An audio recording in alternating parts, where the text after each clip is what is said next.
Hello दोस्तों, बहुत बहुत स्वागत, अभिनंदन एक बार फिर से RDXGS गुरु में। दोस्तों, हम भौतिक विज्ञान पढ़ रहे हैं, उसमें अगला लेक्चर आज शुरू करेंगे। क्या?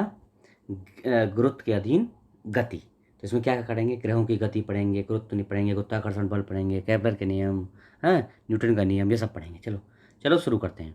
तो देखो, पृथ्वी एक तथा मंगल के पृथ्वी के एक तथा मंगल के दो उपग्रह हैं। देखो पहले समझो, ग्रहों की गति। सूर्य के चारों ओर कुछ पिंड अपनी कक्षाओं यानी ऑर्बिट्स में परिक्रमण करते हैं, जिन्हें ग्रह कहते हैं। किसी ग्रह के चारों ओर परिक्रमा करते पिंडों को उस ग्रह का उपग्रह कहते हैं। पृथ्वी का एक उपग्रह और मंगल के दो उपग्रह हैं। शनि के सर्वाधिक कितने? 82 इंपोर्टेंट है, अभी लेटेस्ट है ये।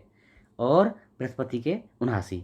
तो शनि के दोबारा से देखो, पहले शनि के ज़्यादा थे, फिर बीच में बृहस्पति के ज़्यादा हो गए थे, अभी फिर शनि के ज़्यादा हो गए 82, है ना। सबसे टॉप पे शनि है, दूसरे पे बृहस्पति। तो ग्रहों की गति संबंधी केपलर के नियम। तो केपलर ने 3 नियम दिए। पहला नियम क्या है? सभी ग्रह सूर्य के चारों ओर एक दीर्घ वृत्ताकार कक्षा में परिक्रमण करते हैं तथा सूर्य कक्षाओं के एक फोकस पर होता है। दीर्घ वृत्ताकार कक्षा में गति करते हैं और सूर्य एक फोकस पर होता है। पहला नियम ये बोलता है। दूसरा नियम क्या बोलता है?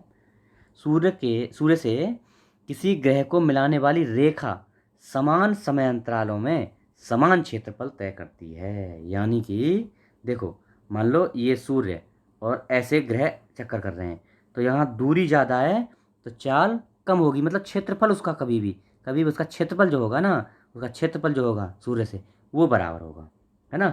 तो अब देखो, जब मान लो नज़दीक होगा, देखो एक स्थिति ऐसी होती है, एकदम गोल तो चक्कर नहीं मार रहा है, इस तरह से ग्रह चक्कर मार रहे हैं। तो एक स्थिति होगी यहाँ सबसे नज़दीक होगा ग्रह सूर्य के, और एक स्थिति ये होगी और ये होगी जो यहाँ पे जो ग्रह जो है सूर्य के सबसे दूर होगा। तो अगर यहाँ पर दूरी पे है तो इसकी क्या होगी? चाल कम हो जाएगी, क्योंकि क्षेत्रफल इसको इतना ही कवर करना है। और नज़दीक पे है तो इसकी स्पीड बढ़ जाएगी, जिससे क्या है, क्षेत्रफल उतना ही कवर कर ले। समझ गए? तो ये है इसका लॉजिक। ठीक, चलो आगे इसमें लिखा भी होगा, चलो देखते हैं क्या है। हाँ, जब ग्रह, देखो ये लिखा भी है, जब ग्रह सूर्य से दूरस्थ यानी सबसे ज़्यादा दूर होता है तो उसकी चाल न्यूनतम होती है, उल्टा है। और जब वह सूर्य के समीप सबसे नज़दीक होता है तो उसकी चाल अधिकतम होती है। अधिकतम होगी चाल तभी तो ज़्यादा क्षेत्रफल कवर करेगा। ठीक है, बराबर क्षेत्रफल लेना है उसको। ठीक है, समस्या ये है, इसलिए जो है चाल जो है धीरे और तेज होती है। तृतीय नियम क्या बोलता है? ग्रह के परिभ्रमण काल यानी परिक्रमण काल का वर्ग उसकी दीर्घवृत्ताकार कक्षा के अर्ध कक्ष यानी सेमी मेजर एक्सिस की तृतीय घात के अनुक्रमानुपाती होता है। मतलब उसकी परिभ्रमण काल का वर्ग उसके दीर्घवृत्ताकार कक्षा के अर्ध दीर्घ कक्ष या अक्ष जो होता है, एक्सिस होता है, उसकी तृतीय घात के अनुक्रमानुपाती होता है। ठीक, ये रटने वाली चीज़ है, रट लो। न्यूटन का गुरुत्वाकर्षण नियम क्या बोलता है? दो पिंडों के मध्य लगने वाले आकर्षण बल का परिमाण दोनों पिंडों के द्रव्यमानों के गुणनफल तथा उनके गुणनफल के तो अनुक्रमानुपाती तथा उनके बीच की दूरी के वर्ग के व्युत्क्रमानुपाती। देखो, दो पिंडों के बीच लगने वाले आकर्षण बल का परिमाण दोनों पिंडों के द्रव्यमानों के गुणनफल के अनुक्रमानुपाती, यानी दो पिंड हैं M1 M2, तो दोनों को गुणा कर दो, उनके बीच की दूरी R, तो इसका वर्ग कर दो इसके व्युत्क्रमानुपाती। देखो इससे क्या क्या फॉर्मूला बनेगा? F = होता है M1 × M2 अपॉन R²। जहाँ M1 एक द्रव्यमान है और दूसरे पिंड का द्रव्यमान M2 है और R दोनों के बीच की दूरी है। ठीक है, अच्छा, अगर इसके बराबर रखें तो इससे बनेगा F बराबर G × M1 M2 upon R²। अब G क्या है? यहाँ G क्या है? गुरुत्वाकर्षण स्थिरांक है ना। इसका मान क्या होता है? जिसका मान होता है, इंपॉर्टेंट है, याद रखना, आता है। जी का मान होता है 6.67 × 10⁻⁻11 न्यूटन मीटर स्क्वायर प्रति किलोग्राम स्क्वायर। इंपॉर्टेंट है ये इसका न्यूटन मीटर स्क्वायर प्रति किलोग्राम स्क्वायर, ये जी का मान है। गुरुत्व एवं पृथ्वी का गुरुत्वीय त्वरण। अब समझ लो, गुरुत्व क्या होता है? ग्रेविटी। वह आकर्षण बल है जिससे पृथ्वी किसी वस्तु को अपने केंद्र की ओर खींचती है। गुरुत्व गुरुत्वाकर्षण का एक विशिष्ट उदाहरण है। अब देखो, जब कोई वस्तु मुक्त रूप से फेंकी जाती है तो वह पृथ्वी के गुरुत्व के कारण पृथ्वी की ओर गिरने लगती है तथा उसके गिरने का वेग बराबर बढ़ता रहता है। जैसे गिरती जाएगी स्पीड बढ़ती जाएगी उसकी उसकी गति में त्वरण, इसी को त्वरण बोलते हैं, जो एक्सलेटर बोलते हैं ना इसको, वही त्वरण उत्पन्न होता है। और इसी त्वरण को पृथ्वी का गुरुत्वीय त्वरण कहते हैं, जिसे स्मॉल जी से प्रदर्शित करते हैं। अब जी का मान भी आपको पता होना चाहिए, ठीक है। तो जी गुरुत्वीय त्वरण, जी का मात्रक क्या होता है? मीटर प्रति सेकंड स्क्वायर। मतलब कितने मीटर एक सेकंड स्क्वायर में चली, उसका मतलब ये है। जी तथा जी में संबंध याद रखना है तो ये रख लो बस। स्मॉल जी इक्वल टू होता है G capital G into M E क्या है, पृथ्वी का द्रव्यमान, और आर ई क्या है, पृथ्वी की त्रिज्या। ये संबंध होता है, ठीक है, बस इतना सा।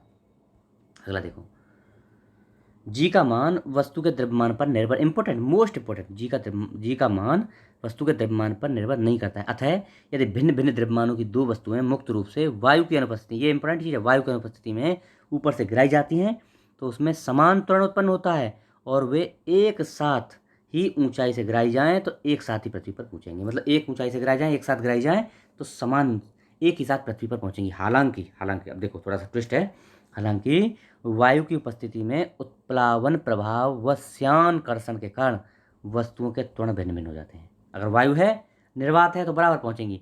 अगर वायु है, वायु की दशा में भारी वस्तु पहले पहुंचेगी, पृथ्वी के गुरुत्वीय त्वरण जी का मान, अच्छा ये हो गया, भारी वस्तु पहले पहुंचेगी और हल्की वस्तु बाद में पहुंचेगी। अगर वायु है, निर्वात है तो कोई चाहे कागज डाल दो चाहे पत्थर डाल दो, साथ पहुंचेंगे। अगर वायु है तो फिर भाई पत्थर नीचे जल्दी पहुंचेगा, क्योंकि वायु से दोनों के त्वरण में फर्क पड़ जाता है, ठीक है, ये हो गया। पृथ्वी के गुरुत्वीय त्वरण जी का मान पृथ्वी तल पर भिन्न भिन्न स्थानों पर भिन्न भिन्न होता है। अब देखो कहाँ कहाँ क्या होता है। पृथ्वी तल पर जी का मान विषुवत रेखा पर सबसे ज़्यादा, इंपॉर्टेंट, और ध्रुवों पर सबसे कम। ध्रुवों पर जाएंगे जी का मान सबसे कम और विषुवत रेखा पर सबसे ज़्यादा। उपग्रह की कक्षीय चाल समझ लेते हैं।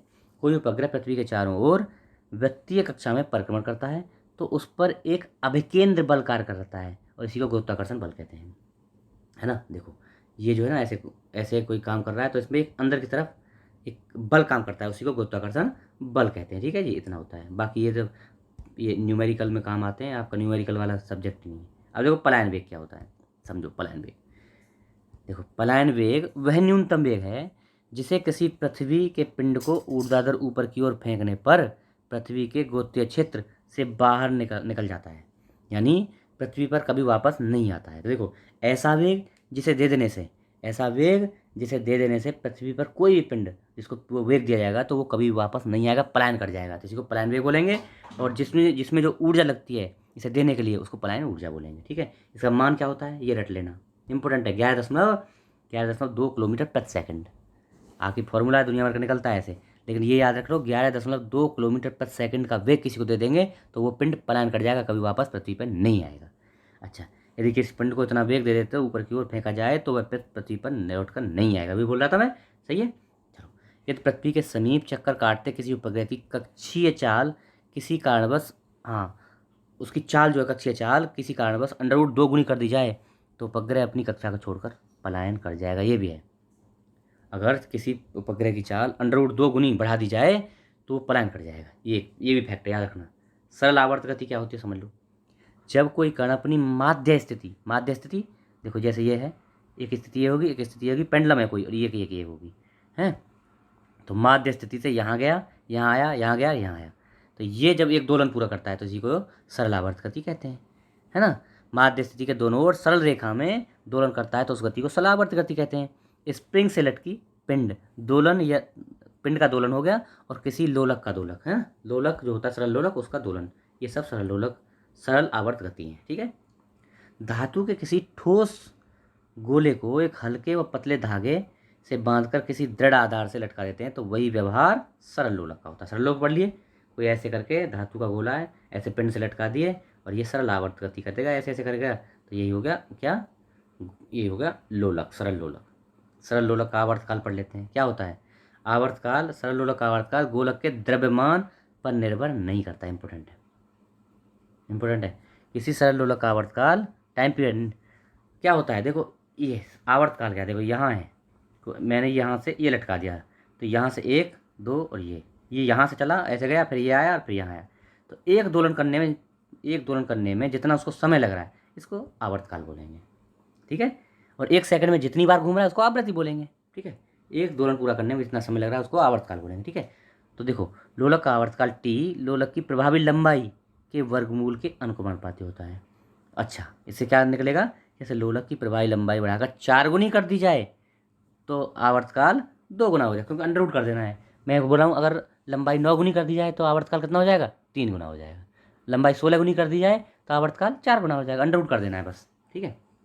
चलो, लोलक का आवर्तकाल गुरुत्वीय त्वरण जी के वर्गमूल के व्युत्क्रमानुपाती होता है, यानी जब किसी लोलक घड़ी को पहाड़ पर अथवा खान में ले जाते हैं, अंदर ले जाएं या ऊपर ले जाएं, तो जी का मान घटने के कारण घटता है, इसका आवर्तकाल भी बढ़ जाता है। आवर्तकाल मतलब जो समय ले रहा है ना एक पूरा दोलन पूरा करने में, वो बढ़ जाएगा। तो क्या हुआ, घड़ी सुस्त हो जाएगी। भाई अभी ये मान लो 1 सेकंड में पूरा कर रहा था, जब नीचे ले जाएंगे, खान में ले जाएंगे, ऊपर ले जाएंगे, तो फिर ये 1.2 सेकंड में पूरा करेगा। तो क्या हुआ, घड़ी सुस्त हो गई ना, फिर घड़ी सुस्त हो गई। ठीक है, ये है लॉजिक। चलो, अनंत लंबाई के सरल लोलक का आवर्तकाल, ये इंपॉर्टेंट है, 84.6 मिनट होता है। अनंत लंबाई, जिसकी लंबाई अनंत है, अनंत लंबाई के सरल लोलक का आवर्तकाल कितना होगा, 84.6 मिनट। अनंत नहीं होता, इंपॉर्टेंट है, अनंत मत मार देना। ये सरल लोलक का आवर्तकाल का अधिकतम सीमा है, मतलब इससे ज़्यादा हो ही नहीं सकता है। 84.6 मिनट से ज़्यादा कभी समय ले ही नहीं सकता है लोलक। ठीक है, अच्छा, सेकंड लोलक समझ लो। किसी लोलक का आवर्तकाल 2 सेकंड हो तो उसे सेकंड लोलक, एक नहीं 2 सेकंड। ये सोच लो 1 सेकंड में हो रहा है तो ये घुमाएगा आपको, हैं, कभी यही बोलेगा। किसी लोलक का आवर्तकाल 1 सेकंड हो तो वो क्या होगा, सेकंड लोलक। नहीं, 2 सेकंड होना चाहिए, इंपॉर्टेंट है 2 सेकंड। ठीक है, तो ये आज का हमारा लेक्चर रहा। ऐसे करके मैं पहले आपको थ्योरी पढ़ा लेता हूँ पूरा, उसके बाद में फिर क्या करेंगे, धीरे धीरे आपको क्वेश्चन लगवाऊंगा। फिर इसके यही फिजिक्स करके फिजिक्स के क्वेश्चन लगा लेंगे, फिर केमिस्ट्री पढ़ेंगे, केमिस्ट्री क्वेश्चन लगाएंगे, फिर बायोलॉजी पढ़ेंगे। ठीक है, चलो, तो आज यहीं रोकेंगे। आशा है आपको पसंद आया होगा। अगर आप नए हैं चैनल पे तो इसको सब्सक्राइब कर लीजिए, लोगों को बताइए, शेयर वेयर करते रहिए। Okay, thank you so much.